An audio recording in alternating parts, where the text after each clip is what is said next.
আসসালামু আলাইকুম। কেমন আছেন সবাই? আশা করি আল্লাহর অশেষ রহমতে ভালো আছেন। আলহামদুলিল্লাহ, আমরাও আল্লাহর অশেষ রহমতে ভালো আছি। Sumaiya Raju simple lifestyle video দেখার জন্য সবাইকে স্বাগত জানাচ্ছি। নতুন দিনে নতুন একটা ভিডিও নিয়ে আপনাদের মাঝে হাজির হলাম। আশা করি আপনাদের কাছে ভালো লাগবে। এখন সন্ধ্যাবেলা, সবাইকে জানাচ্ছি গুড ইভিনিং। আজকের ভিডিওটা আমি সন্ধ্যা থেকে শুরু করেছি। আম্মু এখানে আনারস নিয়ে এসেছিল, তার সন্ধ্যায় সবাই আনারস খাবে বলল, তাই আমি সবার জন্য এখানে আনারস কেটে নিচ্ছি। আচ্ছা আপুরা, আনারস কার কার পছন্দের ফল? আমি কিন্তু আনারস খাই না, আমি কিন্তু অনেক ফল বেছে খাই। আর এখানে আনারসটা কিন্তু আমার আম্মুর অনেক ফেভারিট। আম্মু কিন্তু আনারসটা অনেক পছন্দ করে। মেয়েদের কিন্তু নিজের বলে কিছুই হয় না। মেয়েদের হয় স্বামীর বাড়ি, না হয় বাবার বাড়ি। নিজের বলে কিন্তু কিছু থাকে না, নিজস্বতা বলে কিছুই নাই। আর মেয়েদের কিন্তু দায়িত্ব সবসময় বেশি। মেয়েরা কিন্তু কোথাও বসে থাকতে পারে না, বাবার বাড়িতেও নয়, নিজের সংসারেও নয়। নিজের সংসার তো নিজের হাতে সব কিছু সামলাতে হয়।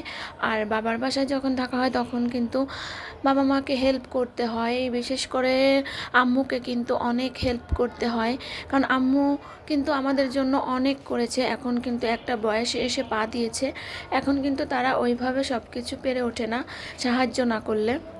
মায়েদের কিন্তু সবচেয়ে বড় সাপোর্ট হচ্ছে মেয়ে।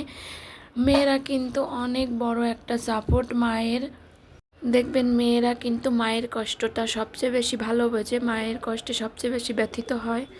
এক কথায় মায়েদের সবচেয়ে বড় সাপোর্ট হচ্ছে মেয়ে। আমি কিন্তু এখানে সন্ধ্যায় রান্না করে নিচ্ছি, যেহেতু সারাদিন সময় খুব কম পাই। আপুরা তো জানেনই আমি একটা জব করি ছোটোখাটো, যার কারণে দিনের বেলায় সময় খুব কম পাই। এই জন্য বেশিরভাগ কাজ আমি রাত্রেই করে রাখি।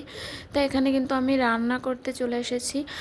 আমি কিন্তু এখানে মাংস রান্না করে নিচ্ছি, আর লাউ শাক রান্না করব। লাউ শাকটা কিন্তু আমি এখনই কুটে এখন বেছে রান্না করছি। আসলে শাক কিন্তু দিনের বেলা কুটে রাখলে সবচেয়ে বেশি ভালো হয়। শাকটায় কিন্তু অনেক পোকামাকড় থাকে।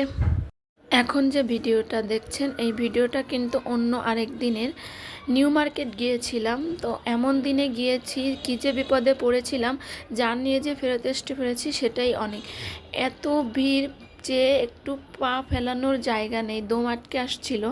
কীভাবে যে কী কষ্ট করে আর কি মার্কেট থেকে এসেছি সেটা শুধু আমরাই জানি। আর এখানে দেখেন আমি একটা জুতো ট্রাই করছিলাম, জুতোটা আমার পায়ে এত মানিয়েছিল কি বলবো। তখন আর কি সময়ও ছিল না, আর সব কিছু কিনা হয়ে গেছিলো, এই জন্য আর নিতে পারিনি। আজকের ভিডিওটা আমি এখানেই শেষ করছি।